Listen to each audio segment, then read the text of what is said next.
Nito lamang araw ng Sabado, January 4, inamin na ng China sa publiko na sila nga nagmamayari ng underwater drone na nadiskubre ng mga mangingisda malapit sa baybayin ng Masbate Island. Ayon sa kanila, isa lamang itong isolated case kaya wala daw dapat ipangamba ang mga Pilipino tungkol dito.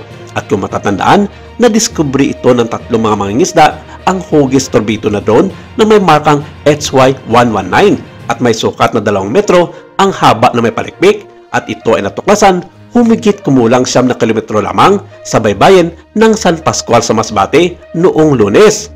Sinabi ni Region 5 Police Director Brigadier General Andre Dizon na batay sa kanilang pananaliksik sa internet, ang marking na HY119 ay tumutukoy sa isang Chinese underwater navigation at communication system na may kakayahan din na mag-surveillance sa mga karagatan na may lawak na milya-milyang layo. Ito ay maaaring ding gamitin para sa pagsubaybay at pagmamanman sa mga bansa na gustong malaman ng mainland China. Ang direktor ng Sealight at ang retiradong opisyal ng US Air Force na si Ray Powell ay nagsabi na ang drone ay maaaring nagsasagawa ng seabed mapping para sa inarap sa pag-deploy ng submarine particular sa bansang Pilipinas, kung saan isa sa mga pinapangarap na lusubin ng bansang China kung sakaling sisiklab ang ikatong digmaang pandaigdig.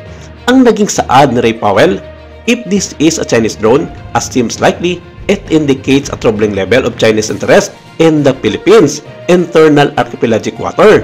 It could mean that China intends to deploy submarines into Philippine waters, or perhaps wants to have that option if conflicts break out. Regardless, this incident highlights the importance for a maritime nation to develop a high level of undersea domain awareness." Binigyan diin ni Defense Chief Gilberto Teodoro Jr.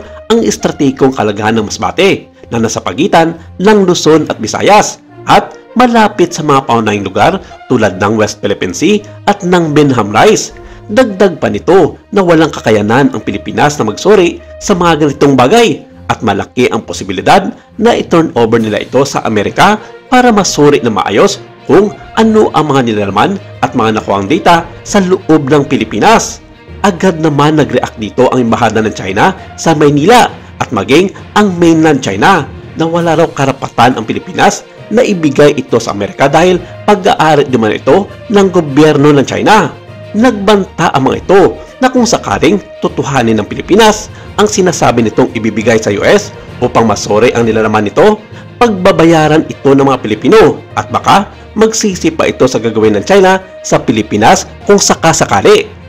Pinabulaanan naman ito ng ilan sa mga defense expert at hindi malayong seryoso ang naging banta ng China sa Pilipinas na may tuturing ng hikayat ito ng isang digmaan dahil lamang sa maliit na bagay tulad ng underwater drone na ito.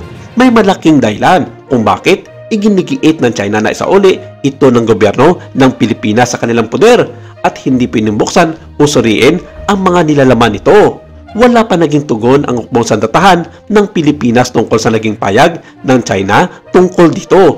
Pero nauna nang sinabi ng kagawaran na walang pwedeng may magdikta sa kanila kung ano ang dapat gawin sa nakumpiskang underwater drone dahil nakapaloob ito sa karagatan ng Pilipinas.